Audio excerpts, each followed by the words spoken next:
Good afternoon, everybody. My name is Karl Weaver. My Chinese name is Wei Kar, and I've been speaking Chinese longer than everybody in this room, by the way, actually.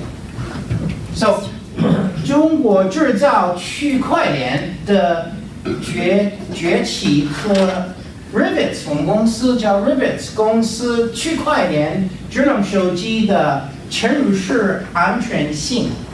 How's my Chinese? Excellent. Oh, I've been speaking it longer than you have, actually. Yeah, true. So, who am I? What am I here for? I'm here basically because I think young minds deserve real knowledge, because knowledge is power. I'm a Greater China and India wireless market mobile device specialist.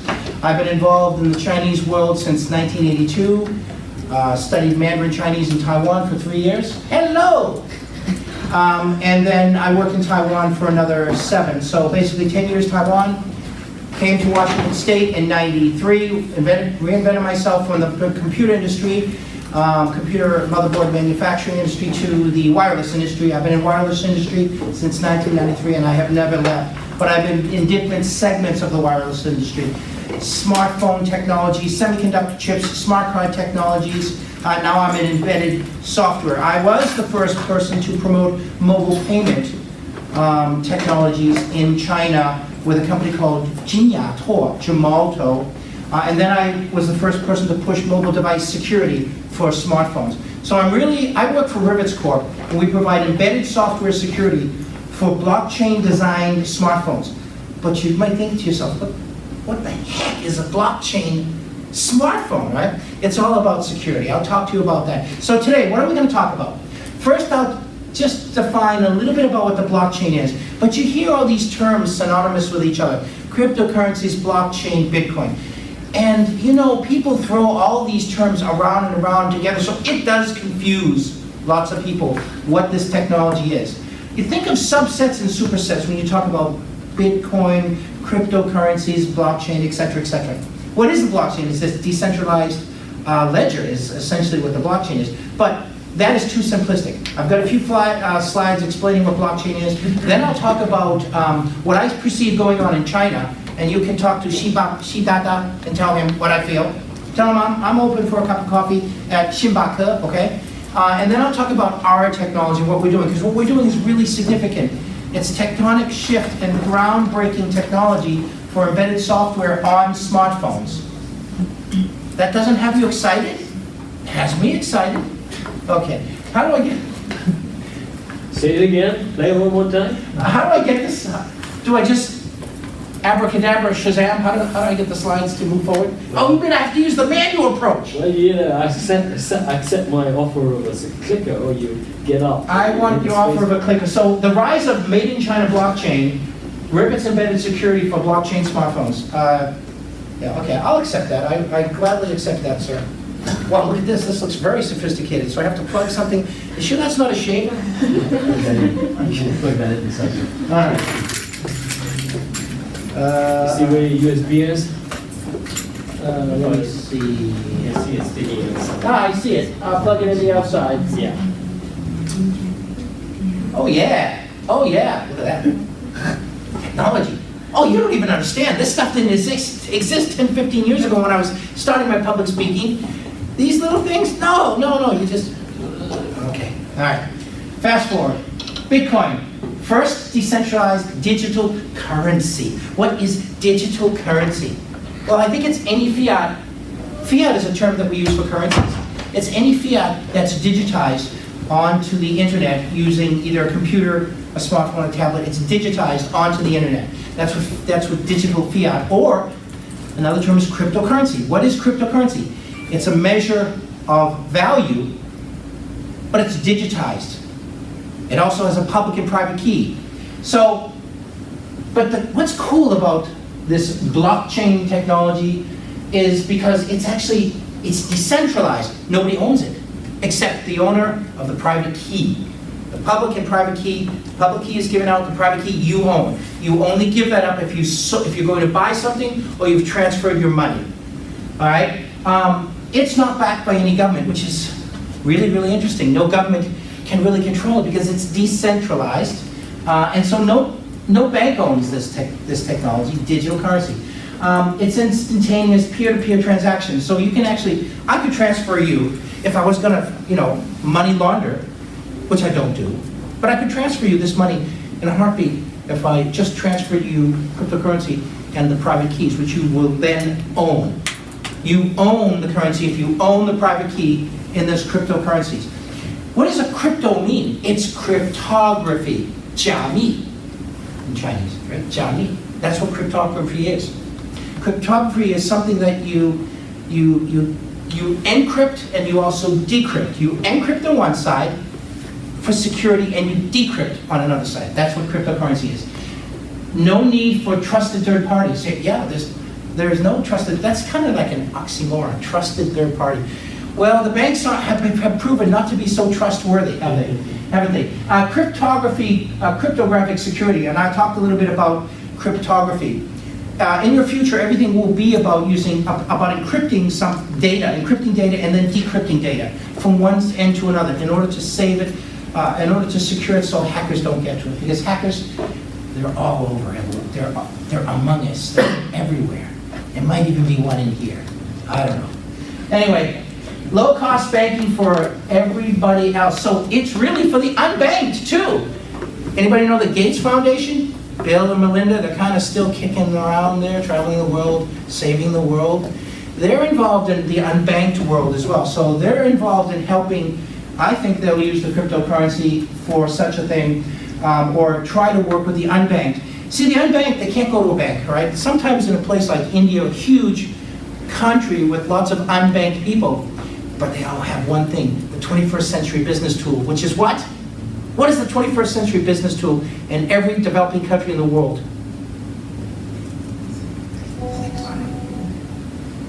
Cell phone. Cell phone. Do I make you nervous? I'm not making you nervous. Okay, cool. Because sometimes I'm East Coast accent. We speak fast. We like to debate East Coast, difference between the East Coast and the West Coast. We love to debate. We love to say something and then have you get a response from it. That's the difference between the East Coast and the West Coast.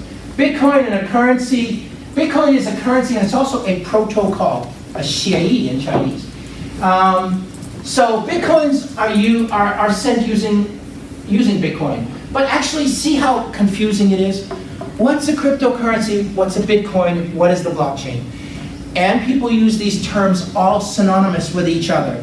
And they're not exactly the same, but then that starts confusion with people, including lots of students, even people in business, even engineers. I've talked to engineers. What's blockchain? I don't know. Engineers. But it's a fact. So Bitcoin is a protocol. It's a distributed ledger of transactions. Well, you say, well, that's not sexy. That's not interesting. Transactions. Just think about the milk powder scandal in China. Think about the fake milk. Think about the fake wine. Think about the gutter oil that they use to recoat. Oh my God, right?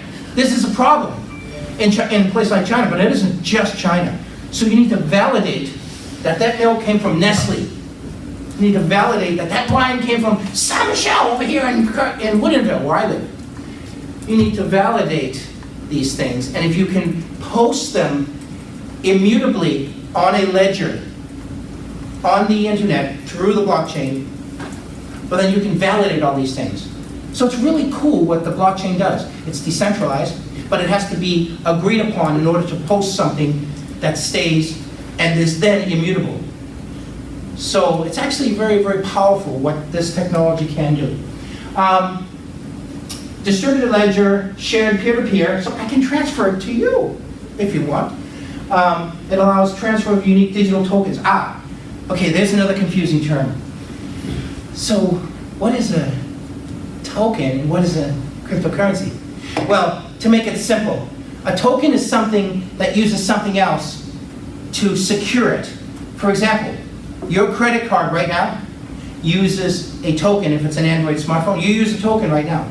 And what the token does is it takes yours, I think it's a 13-digit or 16-digit credit card number, scrambles it when it's coming down from the cloud down into your Android smartphone, scrambles the number, and it gets descrambled back on the handset once it goes to the bank, the clearing bank. That's what a token does. So it's essentially something that scrambles the actual number, almost like encryption, and that's exactly what happens. It's encrypting and decrypting. So if you have a 16-digit credit card number, it encrypts and then decrypts on the other side. That's what a token is supposed to do. Tokens have lots of value. Tokens you can buy and you can use tokens.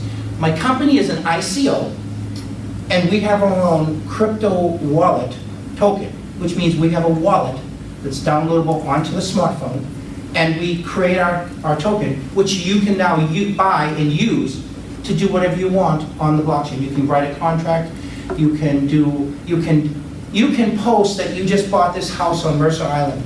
My God, it's like $1 million, so you better post it. Oh, hey, I got a house on Mercer Island, that's $1 million at least.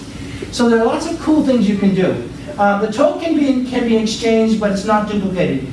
And there again is really important. You can't duplicate it, and you only access and have access to that token like you do for the cryptocurrency if you control the private key. Publicly you can give up, but the private key you keep. You can sell and transfer your private key, and then you use a wallet on your smartphone, tablet, computer, normally, to do that. It can replace... Too fun.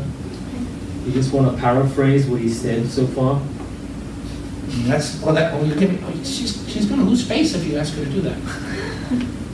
It's a lot to digest. I think it's a little hard. Fair enough. I think it's a For little me hard too. Anybody like to rise to that challenge?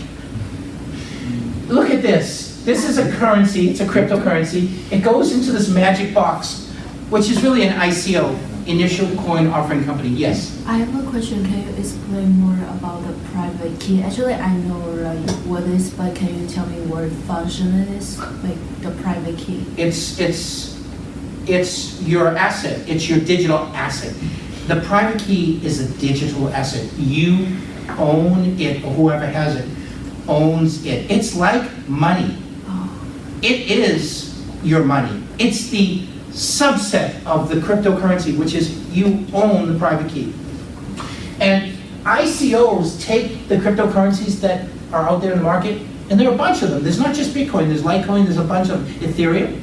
They take it, and an ICO can... What does ICO stand for? Initial Coin Offering Company, which means a company that creates a token. And there are two types of tokens, either a utility or a security token. Security tokens are in the market, are in the news now for being like vaporware, not really real or not really legit, whereas a utility token must be used, has a legitimate reason. Security tokens are used for, let's say, mortgages and other kinds of things on the internet, but there are two types of tokens right now. Let me go forward. You're looking a little nervous, you're looking a little... Listen, this is not easy stuff to understand. You're not going to be experts after today, nor am I, okay? So, the blockchain, it's a public ledger. The Bitcoin's public ledger is the blockchain. And even that sounds very strange, right? The transactions are bundled in blocks. Notice my company's logo. So it's compiled in blocks using hashes, right? And it's sequentially about one block every 10 minutes. It takes 10 minutes to create a block. So it's not like, oh, I just made a mobile payment on Apple Pay, right? Pingo Jurfu, right? Oh, there's my transaction. Bingo, done. I'm out of the Starbucks for my latte. No, the blockchain takes at least about 10 minutes to create something. So it's not that fast. But it has nothing to do with the smartphone. It has to do with the technology accessing the blockchain. It takes about 10 minutes. The cryptographic link between blocks, it requires a large amount of computing power. There's this concept called a miner or mining. And in China, they have these they have these containers that are empty, and they put computers in there to mine. You mean like a shipping container? It's actually, that's what it is, a shipping container. And you'd never know that they have maybe 50 computers in there running high speed, getting very hot, and so they put air conditioners in there. And so they're mining cryptocurrencies. They're mining cryptocurrencies in eastern Washington as well. A place called Quincy and some of those places where they have data centers. Cheap power. Not so hot, at least not in the winter time. Cheap power is the key point. And of course, abundance of water, but you don't really need water. That's with semiconductors. So the cheap power is a key thing. Mining is very, very it's not labor intensive, it's very, very power hungry. So it requires lots of power. That's a problem in China. Lots of these private companies that are mining are getting caught because they see the electricity bill 1 year and then the next year it's like, wow, wait a minute, what's going on? Are you beaming the Star Trek down to the Earth here it's very, very, the electricity bill is very, very expensive for crypto mining, and so this is an issue. Cryptography, okay, let me go further here. So computing power is measured in the hash. You use a hash to measure the computing power. What you're doing is you're solving an equation which creates the cryptocurrency. That's how you create the cryptocurrency, by solving an equation using a high speed, we call it GPU, graphic processor, using a high speed computer with a high speed GPU, mostly from NVIDIA, Taiwanese company, the US Taiwan company, to mine and get the cryptocurrencies. Yeah, I can see lots of people still confused, and guess what? I was just as confused. I'm still learning myself. Okay, let's take an example. How a blockchain works. So in order to use the blockchain, you have to have money, digital money, cryptocurrencies.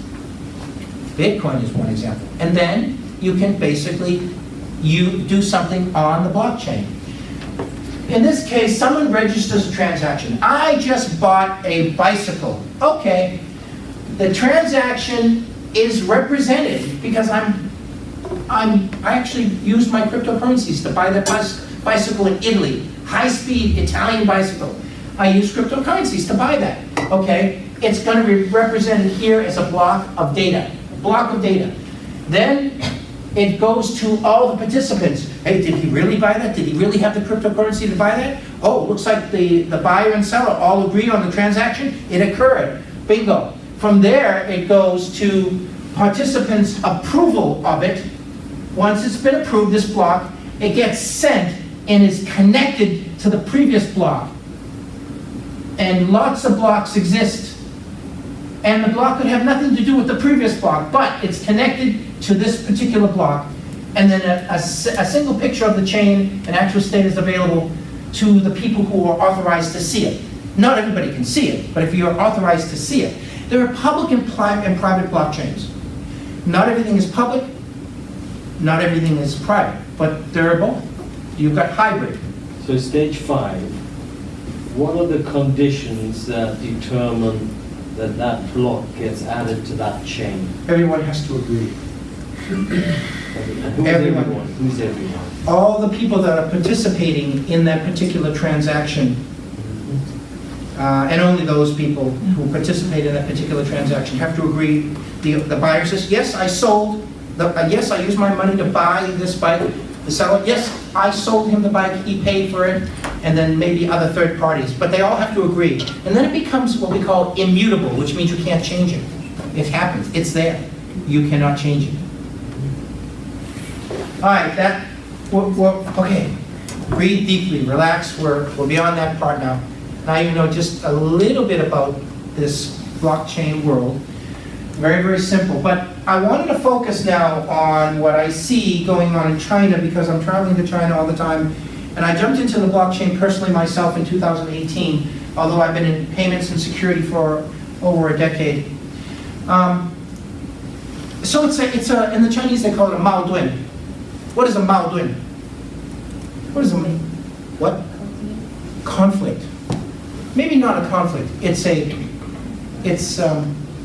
what is it? Controversy? It's a contradiction, isn't it? So in China, they ban ICOs, which is what we are. They ban Chinese ICOs. They don't ban Western ICOs. But I don't think you could set up a company in China if you were a Western ICO right now. They ban ICOs. They ban cryptocurrencies, anything, Bitcoin, Ethereum. They ban mining now, technically, but it's still going on. And they ban currency exchanges. You can actually use your US dollars to buy Bitcoin, by the way. I probably forgot to mention that. You can do that.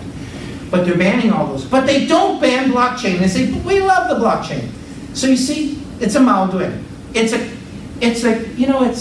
conflicting thing. On one hand, I buy my Mercedes-Benz. Got my keys to the car. What? No wheels? How am I going to drive my Mercedes-Benz? This is kind of the problem. So what have the Chinese companies done? There are 600 Chinese companies or more in China. They moved much of that facility to Hong Kong and Singapore and Malaysia, other places, to do the mining and also to do the exchanges and to buy things. So you can use cryptocurrencies to buy land in certain countries right now. There's a country called Malta. It's an island. It's a crypto island. It's a blockchain island. Their entire ecosystem is going to be they're going to use blockchain for their entire economy. It's very interesting. Very, very interesting. This stuff is not pipe dream stuff. Let me explain to you. Bitcoin has bad state actors. Okay, they're doing bad things with cryptocurrencies on the blockchain. But the blockchain is different than cryptocurrencies. Cryptocurrencies are a digital asset that's used to access the blockchain, but there's lots of great things going on in the blockchain now. But I, like you, in 2013, when I returned from China, found out about this thing called the cryptocurrencies and blockchain. And I was also very much against it because I'm in security. So I know that it's not safe. And the edge devices, your smartphones, are the culprit here. They're not safe and secure. We'll get to that in just a moment. Now, so you can understand why the Chinese government would kind of ban some of this stuff, but then say blockchain is okay. Well, it's simply because they're watching all the money laundering, right? Xichen. They're watching the money laundering. They're watching the hacking of Chinese consumers' smartphones inside China and outside China. Hell, I would tell you that AT&T and T-Mobile had people with cryptocurrencies this year, and they had their money stolen. Fortunately, we have, I believe, the right solution in order to help any kind of mobile wallet, but especially cryptocurrency blockchain. When you say we, you mean your company? My company, Rivets Corp. Yeah. And we're not the only one, but I think we have something that's very, very unique, and I'll explain a little further about it. But let's get back here. The provincial level and the cities are key avenues for the Chinese government to fund research and also to reach the larger communities. So these cities nationwide have been promoting blockchain. They have been promoting blockchain. So basically, renmin income, right? PBOC means what? People's Bank of China. Because People's Bank of China goes through the MIIT. If you have any technology in China, are you leaving so fast? Wait, remember my coffee now. I'm joking. I'm just joking. Relax. Maybe she needs coffee. So, if you're going to sell any technology to China, it must be acceptable through the Ministry of Information Industry Technology. They call it the MIIT. I deal with these people. I have dealt with these people for a decade. But there was, in 2016, there was a Hangzhou summit on this. And then the State Council, which is the government, right, again, they wrote a blockchain they wrote it as part of the 5-year plan. They would not do that if they didn't like the blockchain, okay? China writes these series of 5-year plans, kind of like Made in China 2025, that's another plan. Anyway, this Wenzhou Institute basically created a white paper, and now it's here, published, Compliance Blockchain Guidelines. So this is published. So for sure, blockchain is going to have significance in your lives if you're from China. Even if you're not from China, it's going to help you to get your next job. If you put blockchain expertise, knowledge in your resume, I almost guarantee you, can't guarantee you everything. If you put something like that in your resume, it will help you get a job because it's the hottest, hyped technology after AI and data analytics in the world right now. Very, very hot. Look at this. My company was one of the 406 companies last year who filed for a patent. My company was one of the companies. But look at this. Alibaba at 43, right? And they're like an online commerce company that's turning themselves into what? It's kind of like the Swiss Army knives of technology companies. And only companies with lots of money, not coming from the government, can do such a thing, because they don't have to wait and kowtow to any government. They just say, we're going to make a commitment. We're going to jump into AI. We're going to jump into data analytics. We're going to jump into the blockchain. And they just do it. Alibaba and Tencent, who control WeChat. Those two companies are two savvy, private-funded, privately controlled companies. And so they're jumping into that. But also, look at this, the People's Bank of China. They had 68 patents. I mean, we had 1 or 2 patents. So you see, blockchain is here to stay around the world. People are patenting various technologies to use the blockchain. What about other banks? Have other banks seen the light and are they creating patents? They just listen to the People's Bank and China Union Pay, 中国银联. I have a meeting with What them. about foreign banks? They're all looking at it. I think Bank of America. They're all looking at it and they're all investing in it. It's the biggest little secret in the world. You know, they're all investing in it. They don't know why they're investing half the time, but they are investing in it. They're all investing. It's kind of like the internet in 1995. I'm not sure what you guys and gals were doing in 1995, but I was introducing the internet to my company, a technology company, explaining to them what it was because you couldn't see it too many places in the world. I saw it first. I got to teach students at the University of Washington because I was working, but then I had another side gig. That's a long story. I was working in the music business at the time and trying to persuade them to take account of the impact that the internet would actually have on their business. We couldn't quite figure out what it was going to be, but Right. it was clearly big. The blockchain uses the internet, but the blockchain is like Internet 4.0. The blockchain will use the internet, but the blockchain has so many great applications. But I don't want to hype this stuff. It's not gonna save the. I mean, maybe it'll save the world. I don't know. But it's a new technology that you all need to know about. So this is kind of cool. But also, look, China is still tightening the grip on blockchain companies. The first Cyberspace Administration of China will impose blockchain information services, which means they want to control it. This is a big problem with all governments. They want to control technology. They just want to control technology. You can't control the blockchain. It's decentralized. Nobody owns it. And then the apps that use it are also decentralized, which means technically nobody owns them either. The Chinese government has already cracked down on ICOs, I said, cryptocurrencies and trading them, even though it's publicly praised. Blockchain is praised. Possible rules for blockchain might come in. For example, if there's like another major disaster in a country, maybe like China or another country, and it's broadcast and everybody approves it and it goes up on the blockchain and then onto the internet, you can't change it. It's immutable. So, in a sense, you could write history in a more accurate way with the blockchain. Actually, you can write history in a more accurate way. But whose history is right, whose history is wrong? I mean, the history between the East and the West, there's lots of vagueness on both sides, right? I don't want to get into too much. I don't care about politics. It's all about controlling the blockchain, though, inside China. That's why I call it a Maoduan. This is cool. So, the digital currency is inevitable due to technology development in the future. The use of traditional banknotes and coins will shrink or even disappear. Wow. Jiu Xiaoquan, the longest serving governor of the People's Bank of China. A government-controlled digital currency. So maybe the Chinese government is trying to control the blockchain this way. I don't know. Will they succeed? Will they fail? Well, I remember when I was starting my career in the wireless industry, Bill Clinton, and I was also in the WTO in Seattle in 1999. I was the Hong Kong liaison officer to the Hong Kong government during the WTO.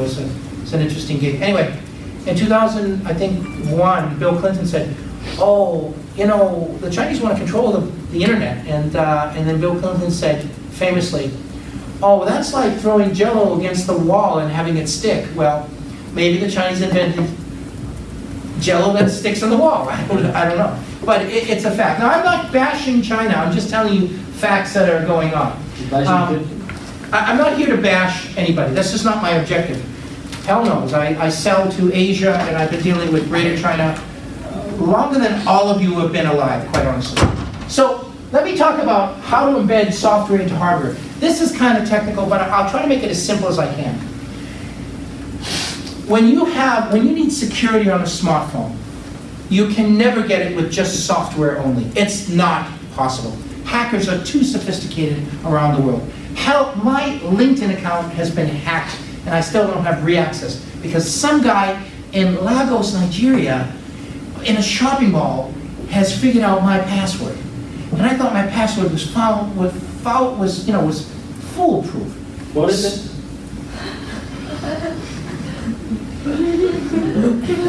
All right, I'm good with jokes, so I don't get sidetracked. Let me talk to you about how you protect, on a smartphone, your digital assets. Because you all have digital assets. You have them right now. You have MP3s, you have MP4s. If you pay for them. Even if you rip them from YouTube, who cares? It's still a digital asset that you now own, right? All right. So, in the smartphone world for mobile payment and security, you have semiconductor chips in your smartphones. You have software that's embedded into hardware. I'll be quick with this. We all have something called an NFC, Near Field Communications Controller chip. That's how you do Apple Pay, Android Pay, Huawei Pay, Samsung Pay, Android Pay, blah, blah, blah, blah, blah, blah, right? So this NFC controller chip is a chip, but it's not a mobile apps processor chip. It just does one function.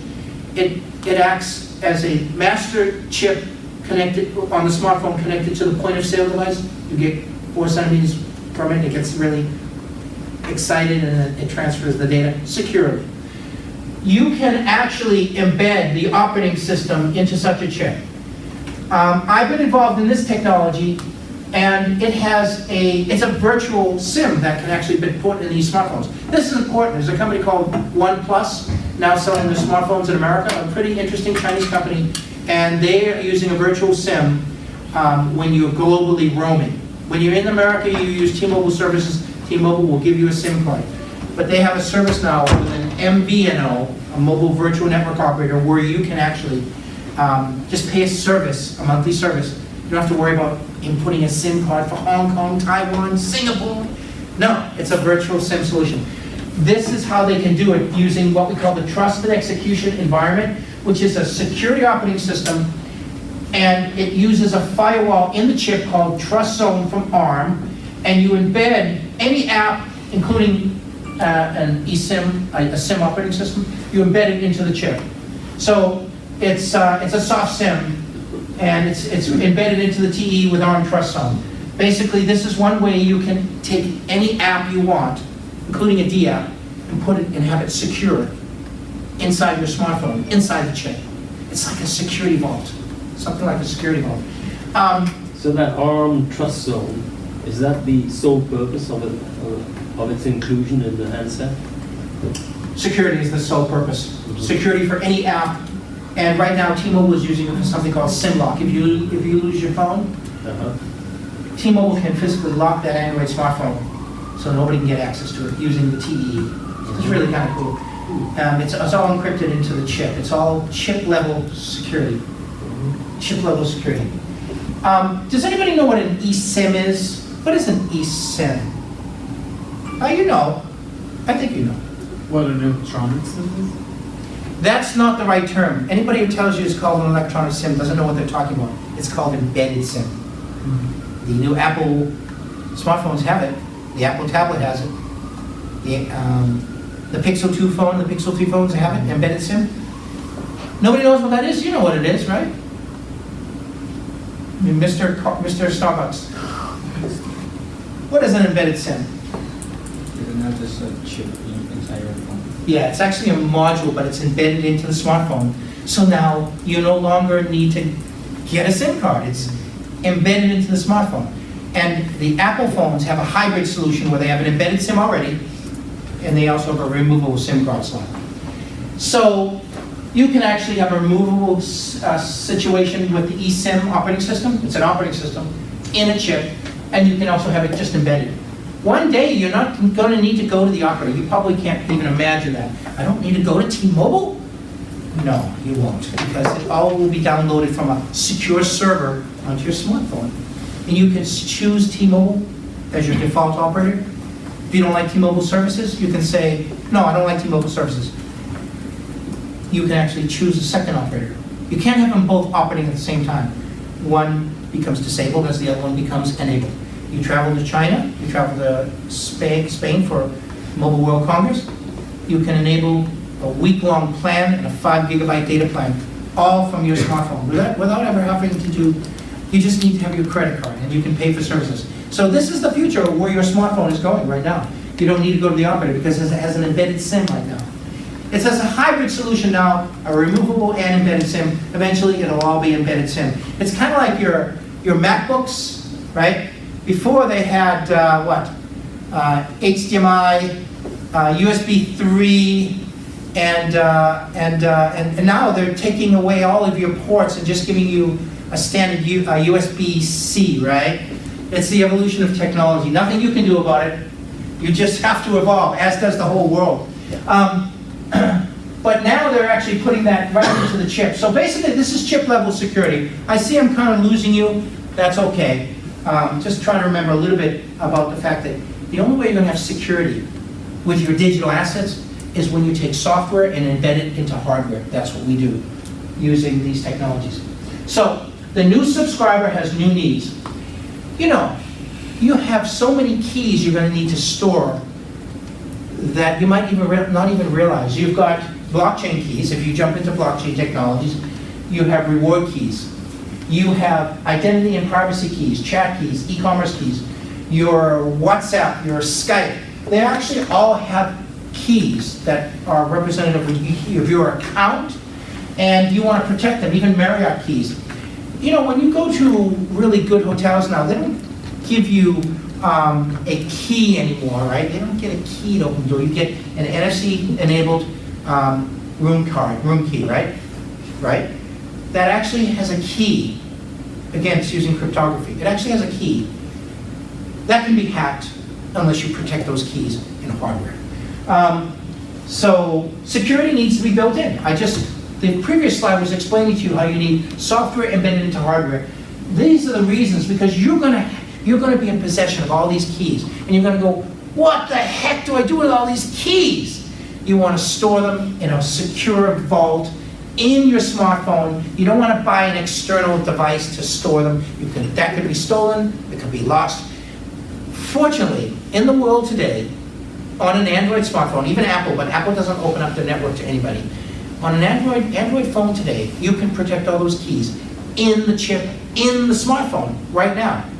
Nobody's just told you that. So it isn't just about keys, though. It's not authentication. IoT blockchain payment is secure messaging. So it's all about actually secure messaging. And it isn't just authentication, but transactions and messages. You need to authenticate, and you need to secure all of this technology and all this stuff. Remember you said something 10 years ago at this company, and you said, I hate that company, they're thieves? Well, somebody might have put that on the blockchain. Oops. You'll never get a job again in that industry. You need to be careful what you say, because people are recording data and storing it on the blockchain these days. Keys and messages need policies, and they need permissions to access. I'm going to give you an example. If you have 10 cryptocurrencies on your smartphone, and somebody stole your smartphone, or you lost it, then what happens? If you don't use the technology embedding hardware into software into hardware, somebody has stolen your phone, some hacker has stolen your cryptocurrency, you're gone. You've lost all your money. That's what's happened around the world in the past few years, because people didn't take security seriously enough. So your keys and messages need policies, which means I can distribute, I can split or I can distribute all of my private keys, all my cryptocurrencies on a smartphone, and then I can have it reproduced on my mother's phone, my brother's phone, and any phone that has access in my community, right? I can do that so that if my handset is lost, my valuable private keys are not stolen. It's really, really very important. We're doing that with our technology. Rivets is simplifying protection from loss and from theft. And we're also verifying a supply chain. So you don't care so much about supply chain as students, but you do care about people stealing stuff on your smartphone. And by the way, if I, in mobile security, can have my LinkedIn account hacked, how safe do you think you are? Delivering keys and messages with rules. Okay, I mentioned a vault, right?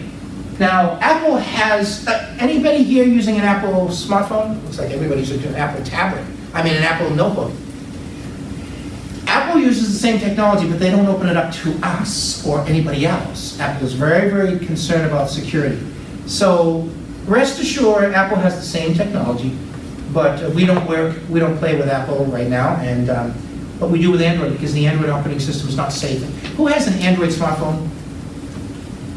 3 people. Okay. So I'll point my attention towards you guys now. In your smartphone right now is a vault. You don't even know about it. It's called Trust Zone. It's from ARM. Does anybody know this company called ARM? Not this. Used to be a British company, but around Brexit, SoftBank bought them. Anything going on there? Is that the thing that you put in your iPad? Well, I used to work for ARM. Oh. ARM has created something called Trust Zone. It's a firewall in the chip. And all you need is the tools to get access to it. And you need a security operating system, a separate security operating system that works on your smartphone called it's called the TEE, the Trusted Execution Environment. We sell our technology to developers. Those developers take our tools and the TEE operating system, and they store things here on an Android smartphone. So look at it this way. You have all your private keys, right? You need to place rules around when you access them, how you access them, who can access them. You place rules around that, and then that is all within inside the Trusted Execution Environment operating system, which is in the chip, actually. It's actually in the chip. And then this is your chip hardware. I think that kind of makes it a little bit simpler, right? A little bit, yeah. Already over 1 million smartphones. In fact, all smartphones in the world today have the technology. Anything that calls itself a smartphone uses ARM IP for the chip. And if it's for mobile, handset, tablet, it all has this technology. But not as many people are using it because security is not cheap and security is not free. It costs money. Let me move forward. Well, what are we doing? Anybody here from Europe? From Europe, UK? Yeah. Okay. So, you know who ARM is? No. They're in Cambridge. But they were bought by SoftBank, so now it's owned by SoftBank. SoftBank is in Japan. And who does SoftBank own in America? What operator does SoftBank own? Blank stare, deer in the headlights. Sprint. SoftBank owns Sprint. Did you guys know that, guys and gals? Okay, it's not so important here. The key is, what we're doing is we're working with the third largest operator in the world. It's called Telefonica of Spain. Really savvy mobile network operator. And we're launching a technology called Dual Roots of Trust Security. And how are we doing that? We're using this technology, which is available in the handset, plus we're working with Telefonica to put our technology in the SIM card of the operator. And this is for the blockchain, so we're taking the private keys and we're splitting them between embedded security in the handset and the SIM card. Isn't that cool? Nobody else in the world is doing that. Nobody else in the world is doing that. And we're launching our technology in Barcelona. So let me make it simple. We think that our technology will be the future de facto standard on any Android smartphone because we're launching with Telefonica and we've got other operators lining up. When is the Barcelona event? February 2019, Barcelona, Spain. You're welcome to come. So what is it really about? It's taking anything like digital assets in the non-trusted environment and putting them into a trusted environment, putting them into a vault, Android operating system, and then having dual roots of trust. I didn't mean to have this conversation, this presentation, sound like a technical discussion, but it is somewhat technical, and you probably will need this in your job. You probably will need to know some of these things. We're promoting something called dual roots of trust security. 双颗心梗的信任. That's what we're promoting. It's very, very cool. We're using the SIM card, and this is all already in every handset. You see, this is in every handset already.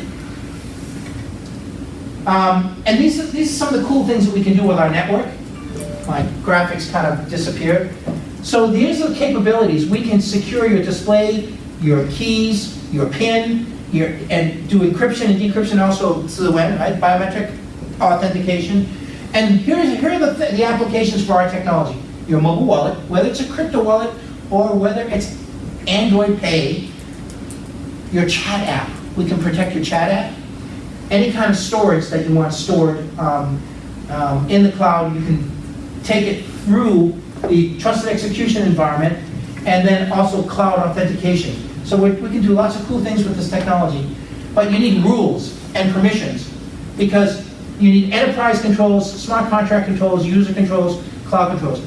You need to say that after 11 p.m. on Monday through Friday, I will not access, I will not try to send cryptocurrency to somebody at that point in time. And if that does happen, you know somebody is trying to hack or steal your technology. You will know. You will just not be able to do that because you set up the permissions. You will set up the permissions that only your mother, your brother, your sister can access the private keys along with you at a certain time. You need to set up permissions and rules in order to protect your digital assets. It's all about protecting digital assets. So this is what I talked about. You can actually split or spread the keys, your private keys, on all these devices. It's very, very cool. These are now, the concept of a blockchain smartphone, I did not invent, but I have probably been the largest evangelist for this concept since 2018, because I've given 7 presentations in China. That's not long, Carl. Excuse me? That's not long. I know. Let me ask you a question. Have you ever heard the concept blockchain smartphone? Has any of you ever heard this concept? No, see? I've given about 13 presentations between North America and China, Hong Kong, Taiwan. And it's really amazing that people don't realize that you need such a phone because it's all about security. You need such a phone because digital currency is the new currency that you'll be using in the future. You will be using it, I guarantee you. You might say, well, he doesn't know what the hell he's talking about. I've think I not do. used cash at all this year. I do not use cash unless my daughter says, Dad, I need some money for lunch. My daughter's at University of Washington. I also don't use physical cash. I stopped using physical cash. I use my wallet, which is what? It's a digital currency, actually. It's just using US dollars as my digital currency, but it's still a digital currency. Maybe some students prefer the cash because it's a little bit easier, but I think most of you have smartphones and most of you have a credit card. And so you actually have digital assets right now. Let's have a poll. How many people use cash? Only 3? 4? Not many. So this is the activity that we've seen so far. And this company, HTC, has actually physically launched, although only samples have come out, and you need cryptocurrency to buy it. So it's very difficult to buy that phone because you need cryptocurrency to buy it. And of course, you can't get that in China, so how do you buy this phone? You can go online to buy it, but you need cryptocurrency to buy it. So you see, they're forcing the ecosystem to evolve. But these are some of the smartphone initiatives. I've been talking to most of these companies in China. Next generation mobile security, distributed trust, secure messages and transactions. It isn't just about keys though, it's about transactions and messages. Consumer protections built into the security, built in the security of the to operate crypto and chains, self-governed, self-solving, provable cyber controls. It's about controls and security. We're enabling and empowering the global subscriber. That's what we're doing. I think it's very cool. Even if you don't really 100% understand this technology, it's going to impact you.